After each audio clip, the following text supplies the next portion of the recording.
Wastong gamit ng salita, pag-aralan natin, sagutin at sagutan.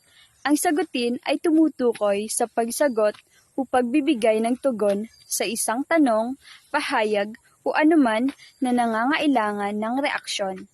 Samantalang ang sagutan ay tumutukoy sa pamamaraan at lugar ng pagsagot o pagtugon.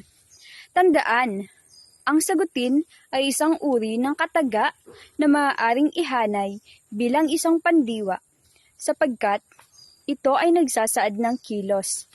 Samantalang, ang sagutan naman ay maaaring maging halimbawa ng pangalan.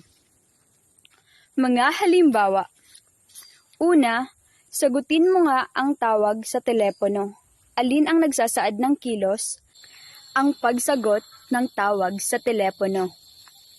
Pangalawang halimbawa, kailangan niyang sagutin ang interview upang makapasa sa trabaho. Alin ang nagsasaad ng kilos? Ang pagsagot sa interview. Unang halimbawa, sa pangungusap na sagutan. Una, ang kanilang sagutan ay nauwi sa demandahan. Alin ang nauwi sa demandahan? Ang kanilang sagutan. Pangalawang halimbawa, sagutan mo ang aking takdang aralin sa kwaderno. Alin ang sasagutan ang takdang aralin? Saan? Sa kwaderno. Yun lang po at maraming salamat.